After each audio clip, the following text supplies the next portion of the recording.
नमस्कार साथियों, स्वागत है आपका अपने YouTube channel UPPCS examination point पर।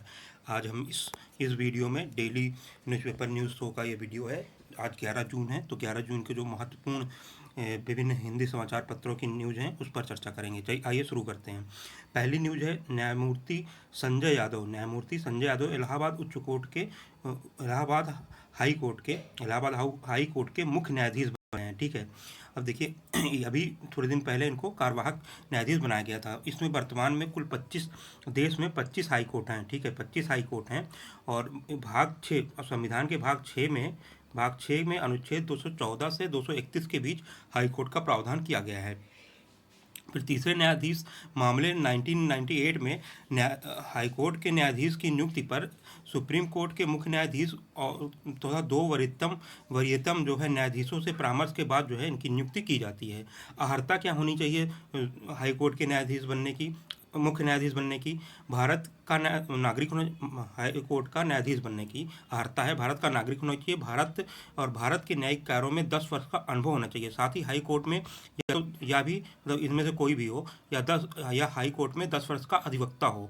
और जो प्रख्यात न्यायविद से संबंधित है कि जो कोई प्रख्यात न्यायविद जिससे राष्ट्रपति प्रख्यात न्यायविद समझे उसको जो है न्यायाधीश नियुक्त कर सकता है। ये सुप्रीम कोर्ट में प्रावधान है, हाई कोर्ट में नहीं है। शपथ इनकी राज्यपाल कराते हैं। ये 62 वर्ष तक जो है अब इनका जो है कार्यकाल होता है। 62 वर्ष तक ये जो हाई कोर्ट के न्यायाधीश होते हैं ये 62 वर्ष की आयु तक न्यायाधीश बने रह सकते हैं। ठीक है, और सुप्रीम कोर्ट 65 वर्ष होता है। ठीक है साथियों, चलिए आगे देखते हैं अगली न्यूज़ क्या थी। अगली न्यूज़ है नायडू संयुक्त राष्ट्र के सेफ डी कैबिनेट नियुक्त हो गए हैं। तो अब ये क्या है जो है नागराज नायडू जो है जो कि अभी भारत में यूएन के स्थायी प्रतिनिधि हैं उनको जो है सेफ डी कैबिनेट के रूप में नियुक्त किया गया है। अब सेफ डी कैबिनेट होता क्या है तो यहाँ नीचे बताया गया है क्या होता है। इसमें किसी भी अंतर्राष्ट्रीय संगठन में वरिष्ठ नौकरशाह होता है। ये किसी भी अंतर्राष्ट्रीय संगठन का वरिष्ठ नौकरशाह होता है जो संगठन के शीर्ष पर बैठने वाले शख्स के निजी सचिव के रूप में काम करता है। तो अभी जो है यूएन का जो 76वां सम्मेलन होना है, 76वें सत्र का जो अधिवेशन होना है वो न्यूयॉर्क में होता है सितंबर माह में हर वर्ष। ठीक है, तो उसके जो है अध्यक्ष नियुक्त किए गए हैं अब्दुल्ला शाहिद जो कि मालदीव के विदेश मंत्री हैं।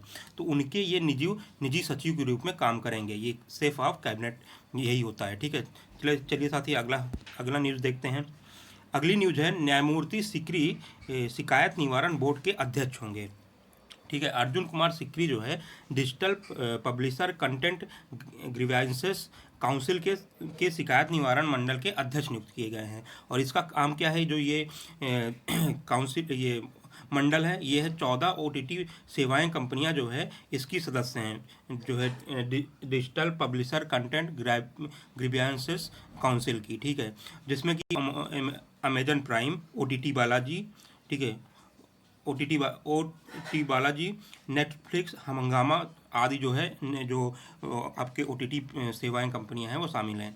इनका ऑनलाइन स्ट्रीमिंग सेवा सदस्यों से जुड़ी सामग्री संबंधी शिकायत पर ये ध्यान देंगे। जो ये मंडल है शिकायत निवारण मंडल है इस पे ध्यान देंगे। चलिए अगली न्यूज़ देखते हैं। अब ये जो है बहुत ही बढ़िया न्यूज़ है। भ्रम को जो है आपके दूर करने के लिए लोग कहते हैं कि जो है वैक्सीन लगने के बाद बुखार क्यों आता है। ठीक है, तो अब बुखार आता है तो ये क्या सही है? तो देखिए जो वैक्सीन लगने के बाद 2-3 जो है सिम्टम्स देखने को मिलते हैं, जैसे सिर दर्द हो गया, थकान हो गया, ठीक है, और बॉडी पेन हो गई, तो ये सब देखने को मिलता है।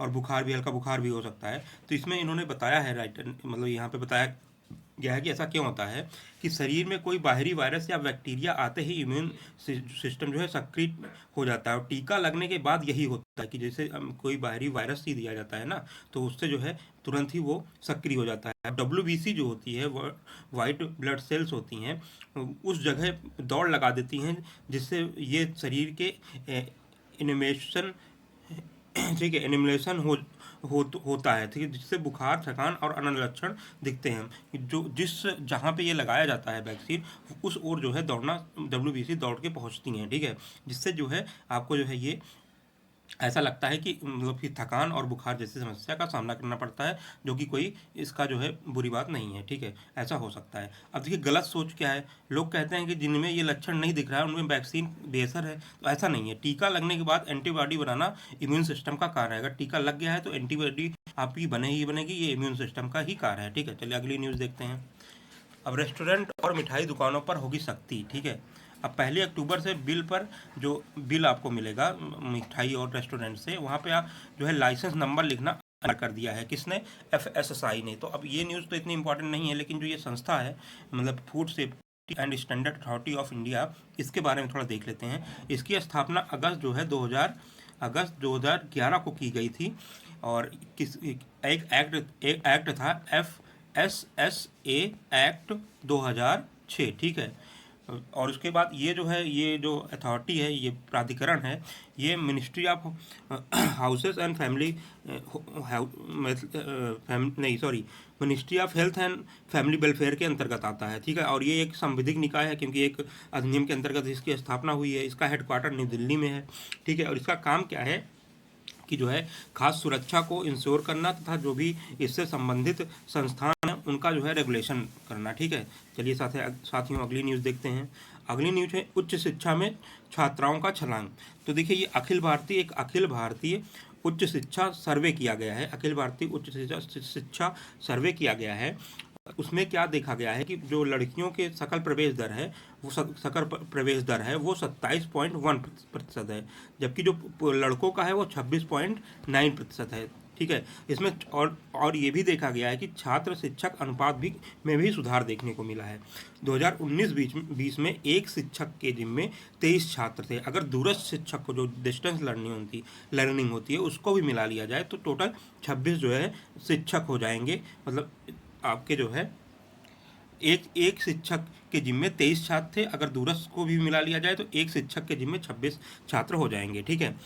ठीक है साथियों, चलिए अगली देखते हैं। फिर ये राष्ट्रीय महत्व के संस्थान व्यावसायिक कोर्सों में बेटियों की मौजूदगी कम हुई है।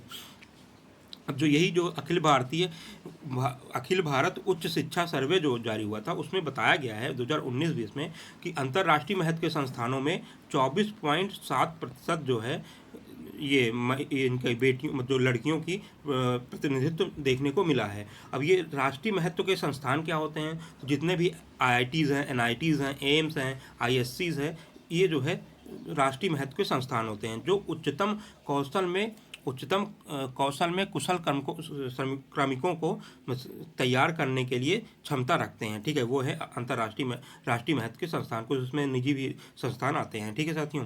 चलिए अगली न्यूज़ देखते हैं। लॉकडाउन के खुलने पर बहाल हो सकता है 1.7 करोड़ रोजगार। जब अभी लॉकडाउन लगा उसके बाद जो है आप मतलब देखा गया, एक रिपोर्ट आई है CMIE की, तो इसमें देखा गया कि लगभग 2.5 करोड़ गैर कृषि रोजगार खत्म हो गए थे, ठीक है, लॉकडाउन लगने से। अब अभी लॉकडाउन खुलेगा तो निर्माण कार्य में छूट मिलेगी, तब जो है ये रोजगार बढ़ सकता है, ठीक है। उसके साथ ही इक्रा जो क्रेडिट रेटिंग एजेंसी है भारत की, उसने भारत का विकास दर जो है वो 8.5 जो है अनुमानित किया है, ठीक है। 8.5 2021 में भारत की विकास दर 8.5 रहेगी, ठीक है। अब देखिए साथ ही अगली न्यूज़ देखते हैं साथियों। चलिए अगली न्यूज़ देखते हैं। हिमालय के लिए बड़ा खतरा कार्बन। अब ब्लैक कार्बन क्या होता है? जीवाश्म ईंधन, लकड़ी और अन्य ईंधन के अपूर्ण मतलब कि पूरा अगर दहन नहीं हुआ है, अपूर्ण दहन से उत्सर्जित पार्टिकुलेट मैटर PM मैटर जो होता है वायुमंडल ताप को ये बढ़ाते हैं। देखिए क्या है जीवाश्म ईंधन, ये ब्लैक कार्बन क्या है? जीवाश्म ईंधन, लकड़ी और अन्य ईंधन के अन्य अपूर्ण दहन से उत्सर्जित पार्टिकुलेट मैटर है। ये वायुमंडल ताप को ये बढ़ाता है और कई सप्ताह तक ये वायुमंडल में स्थिर होने के कारण अल्पकालिक जलवायु प्रदूषक भी है, ठीक है। एक शोध किया गया था इसरो IIT और IIT कानपुर और एरीन द्वारा, जिसमें पता चला है कि इस ब्लैक कार्बन के कारण जो है हिमालय में ग्लेशियर पिघलने लगी है, ठीक है साथियों। तो ये बहुत चिंता का विषय है और जलवायु परिवर्तन से भी संबंधित है। चलिए अगली न्यूज़ देखते हैं। अगली न्यूज है, असम सरकार ने रायमोना रिजर्व फॉरेस्ट को 6ठा राष्ट्रीय उद्यान नामित किया है, ठीक है। अब ये कहाँ पे है? अब ये देखिए असम का 6ठा राष्ट्रीय उद्यान बन गया है, जो कि कोकराझार जिले में स्थित है और ये जो टाइगर रिजर्व है उसके पश्चिमी बफर से जुड़ा हुआ है। ठीक है, इसके पहले जो है 5 राष्ट्रीय उद्यान असम में थे। कौन कौन से? काजीरंगा हो गया, मानस हो गया, नमेरी हो गया, ठीक है, नौमेरी हो गया, ओरंग हो गया और डिब्रू सैखोवा हो गया। ठीक है साथियों, चलिए अगली न्यूज़ की ओर देखते हैं। अगली न्यूज़ देखते हैं। अब 9 महीने में सभी परीक्षाएं पूरी कराएगा लोक सेवा आयोग। उत्तर प्रदेश लोक सेवा आयोग ने कल कैलेंडर जारी किया है, जिसमें उसने जो है जो सब प्रदेश की सबसे बहुप्रशिक्षित जो है सर्विस है जो है राज्य सिविल सर्विस और जो है ACF RFO, उसकी परीक्षा 24 अक्टूबर को निर्धारित किया है तथा 5 दिसंबर को जो है RO की परीक्षा इसने प्रीलिम्स परीक्षा निर्धारित की है। और मेंस जो है ये PCS का जो है मेंस जो है अपर का ये होगा आपका 28 जनवरी को। ठीक है, और RO का जो है अप्रैल में होगा। ठीक है, देखते हैं आगे क्या होता है।